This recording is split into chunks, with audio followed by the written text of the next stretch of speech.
Welcome to the Biz Bash podcast, where we make biz strategy a piece of cake. I'm Elisabeth. And I'm Cami, but you might know us better as Elisabeth and Calligraphy and Cami Monet.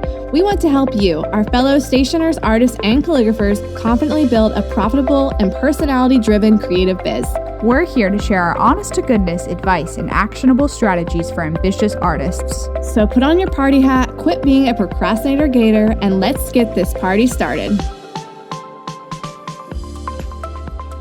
Hey everyone, today is a Q and Cake episode. We are officially on our 8th Q and Cake, which is absolutely crazy that the time has gone by that quickly. I can remember doing our very first one, and we normally try to answer about 4 or 5 questions per episode. So we've already pulled our questions, and Cami really loves this because we basically just like wing the answers to this. She doesn't really get the chance to take notes. I don't get to take notes, so it's a little scary. I don't know what Elisabeth's going to say. She doesn't know what I'm going to say, and I don't even know what I'm going to say. So it's always exciting. So Q and Cake number 8. You're so great. All right, here we go. I'm going to read the first question. Yeah. This one is from Morgan at Morgan M. Harris. And she says, is it worth buying a printer for my wedding stationery business and handling printing myself? Or is this something I should outsource? I should also mention that I live in a super small town in North Carolina and I'm not in close proximity to a printing business. Oh man. Okay, a couple things about this. I want to debunk the myth that you think you might not be close to a printing business, because those things are a hole in the wall. Like sometimes you don't even know that they exist. There's probably like 30, 35 next to you right now. They look like they're like a gas station, but they're actually a print shop, I promise. And even if that is the case, like say there's not a single one in close proximity to you. I mean, Cami and I don't use local ones either. Okay, well, that's not true. I actually dropped some stuff off at a local one this morning, but that is the exception to the rule, because normally the one that we use always ships us everything, because it's not in Florida and it's not in Georgia. So, we have to get shipped everything, and that's totally okay to do as long as you work shipping into your printing prices, essentially. Yes. So, I didn't know were you expecting me to like keep talking, and then you were like, yes, I was expecting you to keep talking, and then you stopped and I didn't know what to do. Okay. So let's go with the first question about worth buying a printer for your wedding business and handling printing yourself. Here's the deal. I fully endorse outsourcing 95% of your printing. The time and the effort of color matching and all this jazz of doing all the printing yourself and being able to get that done is just not worth it. It is not saving you money. It's not really doing anything except wasting your time. But that's my opinion. Some people do print in-house. That's totally their thing. But I would recommend outsourcing. The only thing I print in-house are envelopes. I have 2 printers that handle that. I have a Canon printer and an HB printer that I got for printing white ink, which I did a blog post about that, my yearly blog post all about printing white ink for envelopes. So those are the 2 things I do in-house, just because I think it's easier to do envelopes in-house. It's a pretty quick print. I don't have to worry too much about color matching. It's not a very complicated print job. And if I need to print off extras for my clients, it's a lot easier than trying to outsource getting one more address kind of thing. Mm-hmm. So that was totally worth it to me to just kind of lose the back and forth of envelope printing. But when it comes to anything else in my business, the invitations, art prints, greeting cards, whatnot, I outsource the crap out of all of that, and I highly, highly recommend doing that. And you probably know what I'm going to say next, but if you are not a member of the A to Z directory, where we literally have probably, over 300 vendors at this point, I know for a fact, because I'm always adding new ones on there. It's literally like a phone book directory, except not phone numbers, because this isn't 1998, websites and tips and places to find all kinds of printers and vendors near you and far from you that will ship to you. And we have a Facebook group connected to that, where we all can have a community. We can ask printing questions, find local printers, talk about vendors, things that go wrong, things that go right, and really just an amazing community all around. We talk about more than just printing, but it's a great place to start. So if you feel like you have no idea where to begin, this is literally the first step to take. Yeah, I absolutely agree with all of that that you just said. And Yeah, it's not, you're right, Cami. It's not that we like couldn't do this in-house ourselves. It's just, is it really worth our time? And like, even literally before we started recording this, guys, like Cami was sitting on the phone with me and I was like going through the steps of returning a printer because I like bought one that I'm pretty sure is like defective in one way or another. So think about like the time it's going to take just for me to like put that back in the box and take it back and get a new one and get the new one set up. And I'm like, oh my gosh, that's so much like time that went down the drain. And I got like halfway through a printing job before I was like, and it was just black and white, like nothing with color. It was just black ink, which is why I was like even attempting to do it at home. And I got like halfway through it and my printer basically pooped out. And I was like, this is stupid. I should have just sent this to someone else to begin with because I ended up taking it to a local printer anyways. So, and it was like $20. So it's like, literally, they're charging me $26. And it's like, I already bought the paper for them and I already printed like 30 of them or whatever. And I was like, oh, this is so dumb. But the lady was like, so it's going to be like $16 for the printing and $10 for cutting the paper. Is that okay? And I was like, yeah, take all my money like right now. Absolutely. Yeah, I think the bottom line with this is, did you get into business to be a printer or a designer? So just think about that. End. I'll end on that. Okay, next question. Okay. I'm ready. I'll wait. I'm going to read it. Just calm down. Okay. Is it possible to get business with just envelope addressing? Like when you are an invitation designer, but you just do addressing. Is there a market for this and how would you go about this? Yes, from Hannah. Latone. Hannah Latone. Yeah. Latone? Probably Latone. You're probably right. Oh man, guys, I feel like Q and Cakes is just like 25% of the time it's just us butchering all of your names. So sorry. Okay. Yeah, I think it is possible to get business with just envelope addressing. I actually know a company here in Atlanta. Their name is Paper Daisy Stationery, and they contacted me specifically looking just for someone to address envelopes for the invitation suites. And then the owner felt bad because she realized there was a conflict of interest. She didn't realize I design invitation suites too. But I told her, I was like, don't feel bad. Like I would rather have a relationship with your company like than not have anything at all, you know? So she was like, that lady was specifically looking for people to come in and address envelopes for the wedding invitation suites that her business is producing. I know Caitlin of Caitlin Jane Calligraphy, I think does like exclusively just envelope calligraphy for other stationers. Yes. I don't think she designs any wedding invitations.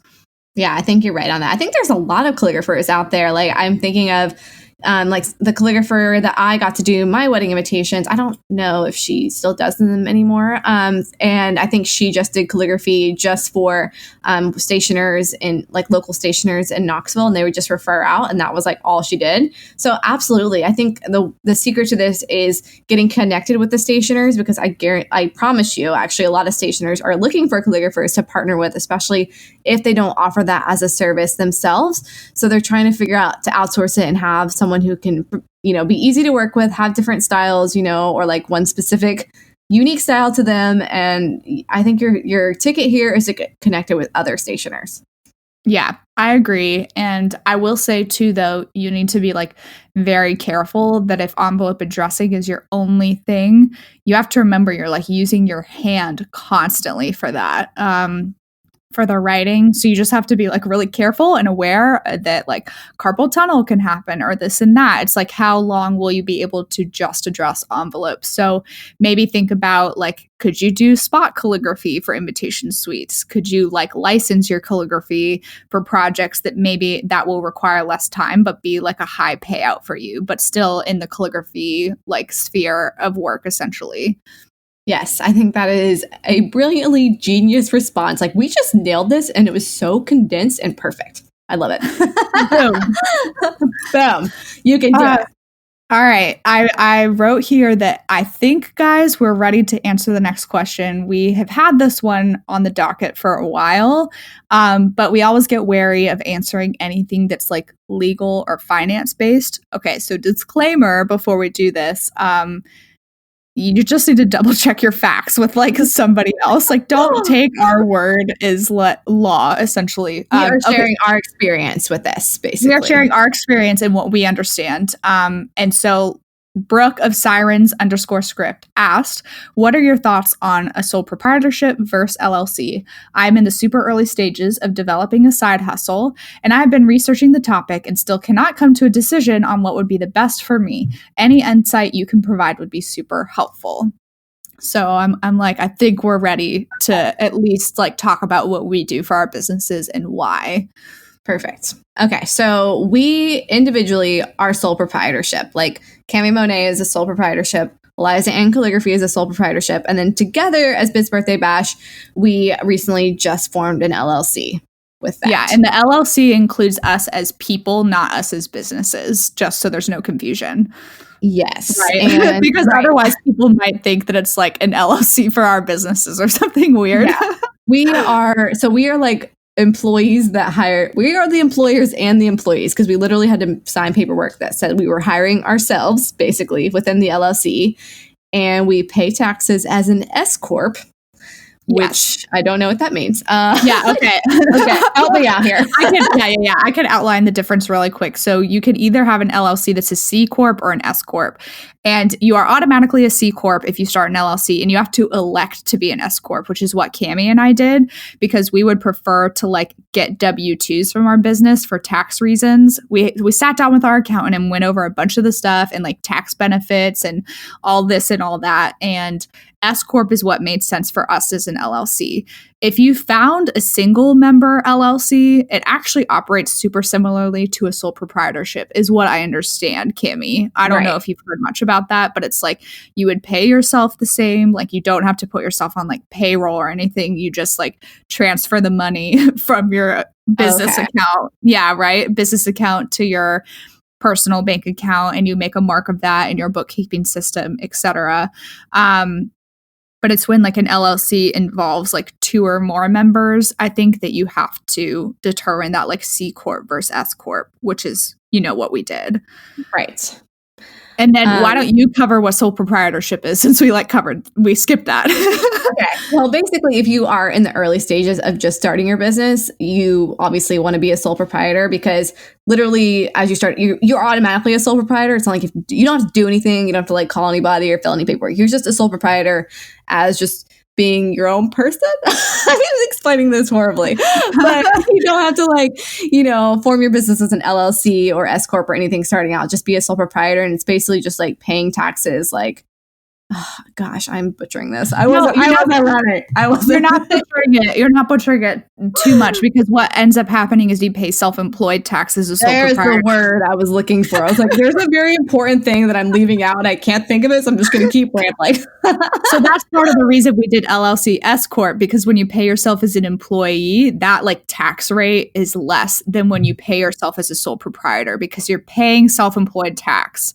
However, if you're not making more than a certain threshold, this totally makes sense. I mean, this is why Cami and I started as sole proprietors, and we're both getting to the point where like becoming an LLC for Elisabeth and Calligraphy, for Cami Monet would make sense. We just like haven't taken those steps individually, right? Right, exactly. And one of the main differences between a sole proprietorship and an LLC is that a sole proprietorship, you don't have as much legal protection for like separating your business and personal side. That's like a huge thing. Like LLC, you have like the business that is protected. With legal protection, and sole proprietorship, like if someone sued you, they could like come after your personal stuff too. I mean, that's like a very extreme case, but all of that is kind of like together. So they would have access to your personal bank accounts, because all of your like business stuff is like within your name, as opposed to like LLC is like all the business stuff is within the name of the business. So if they were to sue you, they can only sue like the funds that the business has, not what you have personally. Right. Exactly. And like those are super extreme cases. So don't let that deter you of being like, oh, I can't be a sole proprietor. Like I'm a sole proprietor right now. It's literally the easiest way to do everything. Like you don't have to pay anything to file as a sole proprietorship. Like an LLC, we did pay some money to file as an LLC. It wasn't like super expensive. Maybe it was like $600 or something. Was it less than that? Am I making that up? I don't even remember, but it's nothing. But even a little less. Yeah. Well, I did pay for like a DBA, doing business as, to at least have like my business name and registration set up in the state of Georgia. But you're right. Like I think on sole proprietorship, you technically just need to be like claiming that income on your taxes. Yeah, that's pretty much it. So I would recommend just starting off as a sole proprietorship. There is absolutely no reason to file as an LLC when you're first starting out and you don't even know like where the business is going yet. And it's just like one less thing to worry about. So. Yeah. And I would say too, in regards to LLC, like for us, especially as stationers, paper people who work from home and don't interact with clients a lot, like sole proprietorship is very safe. But I have friends who are florists, wedding planners, and photographers. And they said they were like, the minute I started my business, I did it as an LLC. Because like, what if you're a photographer and the flash drive like poops out on you, right? Like you do not want, there's so much higher like expectations, I think, and risk that comes with being like a vendor there the day of. Whereas we're not. We're like more removed from that situation. So I feel like we're like safer. But this is why we said like consult your like lawyer friend or accountant or whoever just to make sure you're choosing the best for you. Exactly. Like I'm probably going to revisit forming myself as an LLC later this year. But for right now, sole proprietorship is fine. So yeah. Okay. Next question. Hopefully that wasn't too confusing. As a one-person show, what do you guys do when you're taking a 2-week holiday? Like, do you announce it all over your websites as well as an out-of-office email? I'm just thinking that with customers ordering things that aren't custom, such as, different products, are they going to be wondering where their order is if you're away for 2 weeks? And normally it only takes like 5 days to turn around. Do you just close up your shop for a while, or how do you overcome this? Cami, I feel like you should start just because you have the product side of thing, and I haven't had to deal with that. Yeah, with the product side of thing, I do put up an out of office email, but of course, if someone orders something from my shop, like they're not going to get that email. So I don't usually say anything, to be quite honest, because first of all, I haven't been gone for 2 weeks. That's quite a while. If I was gone for 2 weeks, I'd probably put a little banner at the top of my website that says like, I'm out of the office, expect your order on these days. Or like, I think I can like edit all the listings within Shopify. If it was more than a week, I probably would. But for now, I don't. And then if someone messages me, I just say, hey, I've been out of the office. Your order is going to ship this date. Honestly, I try not to worry about it too much. Like, I just can't. Like, you're going on vacation, enjoy yourself. Like, I know that's like a horrible answer, but I don't really do that much when it comes to the product side of things, because there's never a product emergency. You know what I mean? Like, if someone doesn't get their mug for a birthday party, it's going to be okay. Like, I can only do so much. Like, I'm hoping that they're gracious enough to realize I am a one-woman show and I can't be there all the time. So you're just going to have to give yourself some grace. And if you have a couple of angry customers, which if they're any inkling of, gracious at all, they won't be angry, but, just be prepared in case that does happen. But I just send a gracious email and say, I'm so sorry, this is going to ship a little later, if they, like, where is my order kind of thing. But literally I've only gotten like one email in all the vacations I've ever taken of someone wondering. And I just let them know I was out of the office and it wasn't a big deal. So. Right. Exactly. And I'm like, what's the worst thing that can happen? Like they email you totally ticked off because they're not getting it on time. Well, then you just cancel the order and refund them. And you're like, I'm so sorry. It's without my ability to do anything right now. I'm out of office. Problem solved. They go get it somewhere else. Like, like that's something that you can't help if they were to have a negative reaction.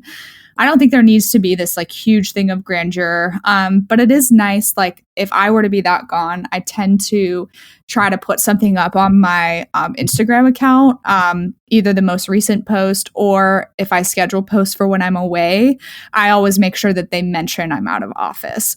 So I actually think I was like really annoying earlier this year when I was gone for 10 days.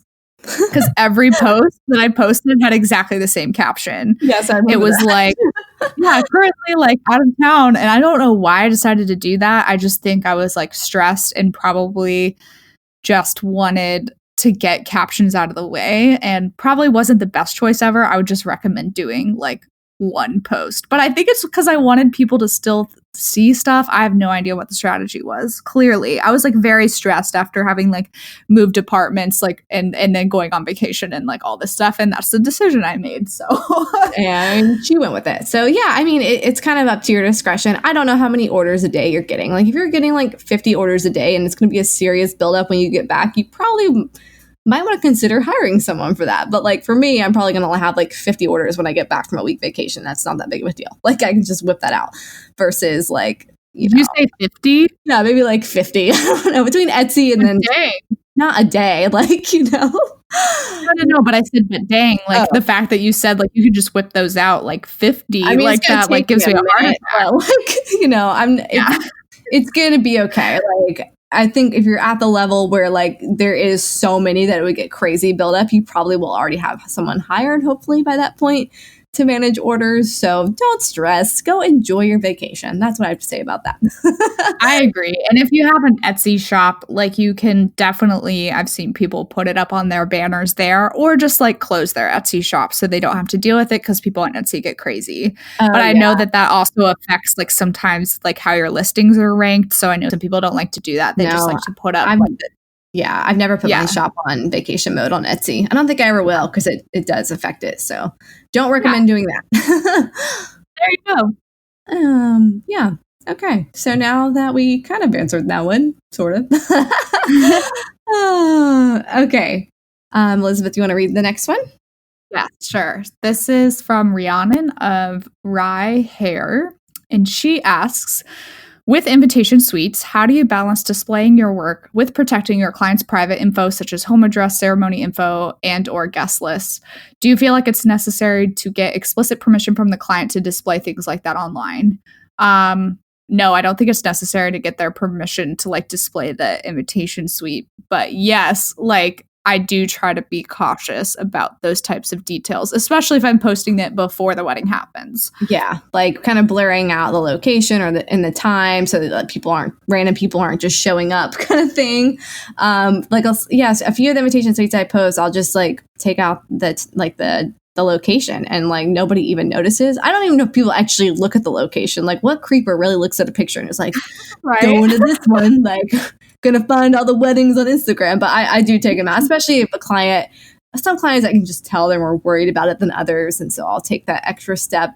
So really easy to do in Photoshop or like an app on your phone. It's not a big deal. And then obviously strategically place props with addresses. Like that's pretty simple. Or a hand cropping it out of a photo. Yeah, taking them out in like the Lightroom app on my phone. I just use like the correct tool and I just like take out the street number. Yeah, exactly. Blurring it out or, printing a couple of fake ones. Like I do a fake address on all of my ones with like my name on it. So I print like an extra copy of an invitation just for myself and I use a fake address on all those. It's like really similar to my real address, but it's fake.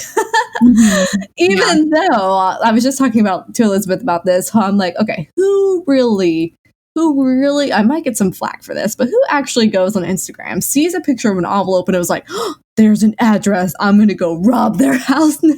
Like, right?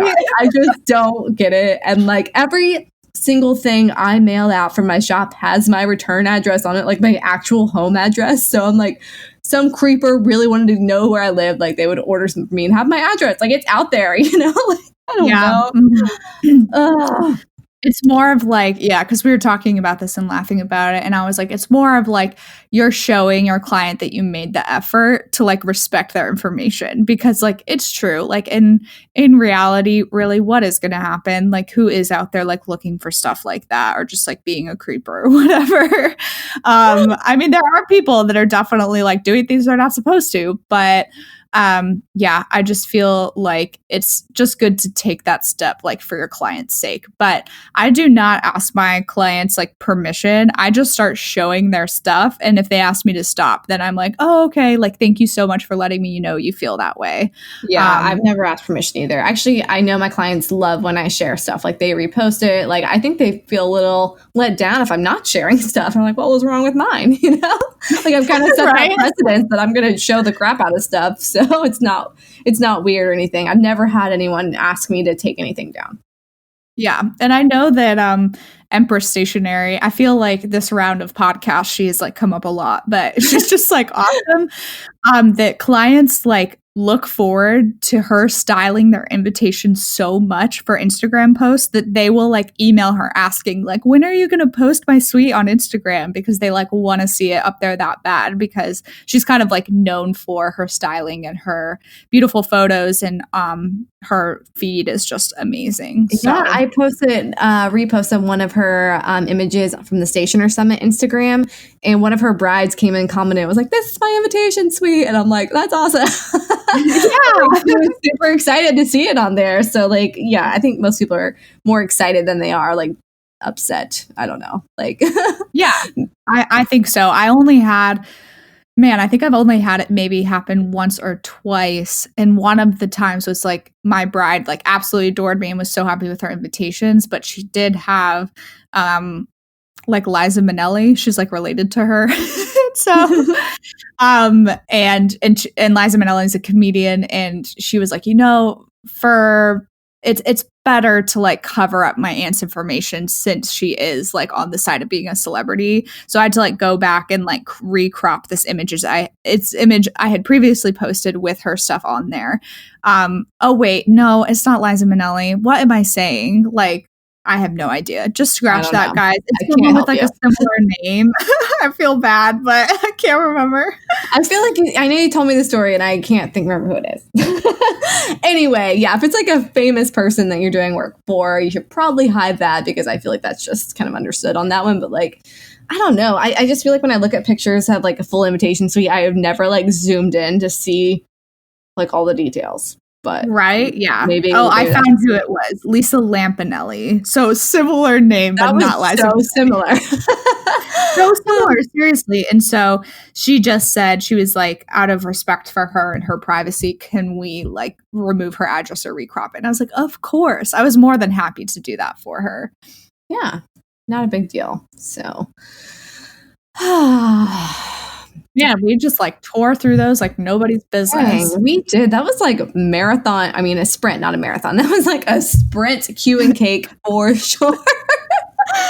Oh my god! Because Debbie and I are at the end of our ropes. Everybody, I'm just kidding. We're just like all Stationer Summit things at this point, and by the time this is released, it will be it'll be almost time for official registration. So holy crap. That is insane. Oh my gosh. I just can't wait for everyone to watch all the videos. I know I keep saying it, but like seriously, y'all are going to have your minds blown.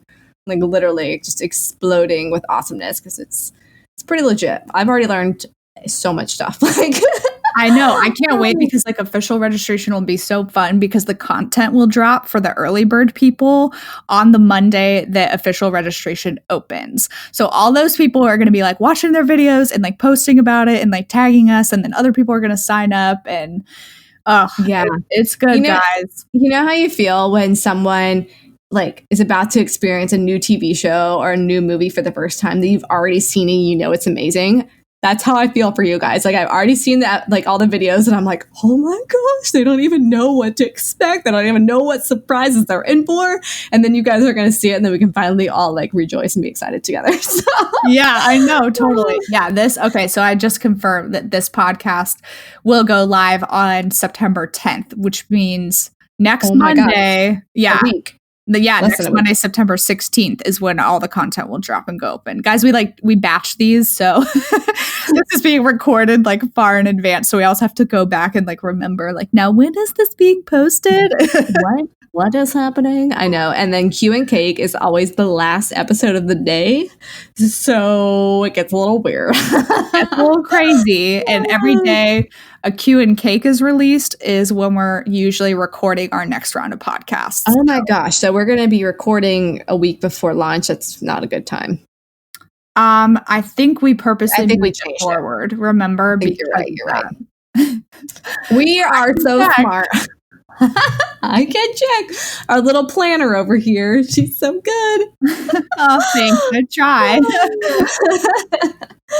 Oh my We moved gosh. it forward. We moved it to recording on September 3rd instead of September 10th when the Q&K will drop. When this episode will drop. Gosh darn it all. Now I'm all confused. It's like inception of the podcast. I don't know what's happening. It really is. Everyone's like, what is happening right now? And they probably already turned us off. They probably already tuned us out, except the thing is, like, we really like our episodes to be 30 minutes. So at this point, we're just like, la da da, like, fill up the last minute of time. I know. I love how we were both thinking that without even saying it. Oh my goodness gracious. This is how we work. I'm like, do I have any funny stories I need to tell about things recently? Oh. Yeah, I don't think I normally do, but like I said, around this time, I'm mush. I'm a bowl of oats. Shut down. At least it's not like 5:30 because there's been days where we've been recording at like 5:30 p.m. and Cami is just like dying. And I know that I have a mental breakdown pretty much every day at 4 o'clock. If I'm being quite honest right now, let's have a little honesty hour. All right, every day at 4 o'clock. I lose my mind, and I'm really trying to be better at it, but I literally, like, once I turn to mush, I'm like, I just have a mental breakdown, and it's fine, and one day it's going to just really catch up to me. Anyway, so there's my confession. If you're still listening, 4 o'clock, pray for me, guys. Just pray for me. You just need to go do some of that karaoke running you were telling me about. Karaoke. I know. That's actually a good idea. I mean, I think I am going to go out and do that today. That was something we were talking about in the last episode, if any of you are super confused right now. So karaoke, running while singing. It's the best. Keeps your lungs nice and strong. Try it out. It's the best. And this is apparently this is something you made up, right? Or is it something? Okay. Yes. I mean, I don't know. That's what I just call it. I mean, I'm sure I'm going to Google it and see if anyone else. I feel like it should be a thing. Karaoke. Probably. I know that like performance like Gaga, I think they'll like run on the treadmill and sing just to get them in shape for like the concerts. Yeah. No, there really is nothing. This could be my $1 million idea. Also $1 million idea. I had this last night or yesterday when my friends, they just had a baby who's so cute and they came over to show them off, obviously. So me and Alex were here and she was obviously struggling with the baby carrier, trying to get it in her car. And I was like, they should make a fitness class where all the weights are shaped like baby carriers, or like the car seat or whatever they're called. I don't know. And they're all shaped like that. You got like the 30-pound one, the 50-pound one for the real heavy baby. Oh my and you gosh, just do all your workout exercises with like the awkward car seat thing because like it's such a weird shape, like. Well, do you think it's a good idea? No, I think it is a good idea. And like Jenna Kutcher posted herself the other day doing workouts like with her baby. It was awesome. I loved it. So it's like you could leading up to the pregnancy, and then after the pregnancy, it's workouts with your baby. Yeah, leading up to it. And Alex said we could call it up a baby or like baby weight. Get it? Like lose the baby weight with baby weight. You can't call it up a baby because that just is that a thing? No, it's just like when you say up a baby, I just think like nothing should be going up a baby. Oh. Well, that was Alex's idea, not mine. Just so everyone knows, mine was baby weight. This is why it's important to run business names by other people, because you got to make sure that people don't think things like that. Because as soon as you said up a baby, I wanted to be like up yours too, like literally. Oh my Lanta. Are we gonna have people that are really bad about this? I hope not. I know. Okay, we should just end this episode. That's enough. That's enough. That's enough, everybody. The craziness is over for today. Come back next time when we talk about leggings and whether or not they should be worn in public.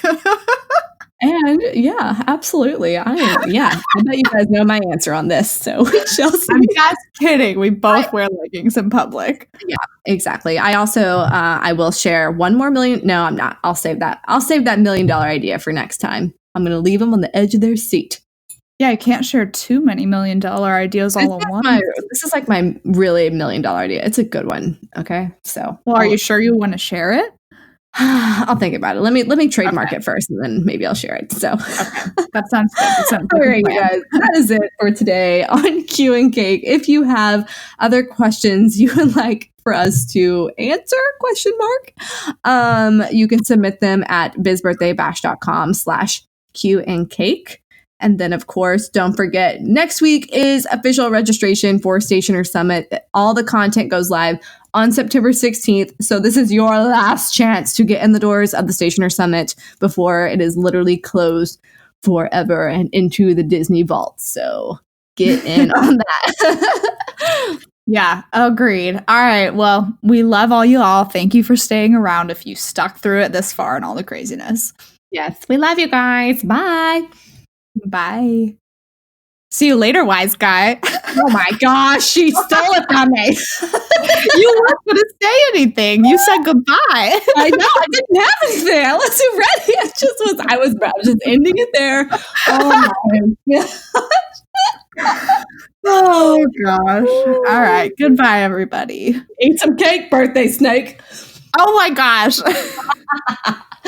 Seriously, let's just end the episode because it's getting weird. Okay. Goodbye. Really Goodbye now. Are you ready to push the envelope in your stationery biz and finally get the answers you're looking for? We're bringing together industry leaders in one place with a virtual conference that anyone can attend. The Stationer Summit is an online game changer with session topics that are for stationers by stationers. And with 18 different educators, you can't afford to miss this. We've got the names you love: Swell Press, Design House Amora, Papel & Co., Design by Laney, and so many others. And you guys, they're here to bring you the answers you can't get anywhere else. It's time to break down the walls of the stationery industry and open the door for anyone and everyone. We believe there is room for all of us at the table, and we're offering you a virtual seat. And of course, we'll be there too, talking about everyone's favorite topic, pricing. Here are the deets. Early bird registration takes place August 26th through 30th, and during this week, you can save $100 on your ticket. Official registration will open September 16th through 20th, and the full price is $397. Even at full price, this is an absolute steal. Get on the waiting list today at stationersummit.com.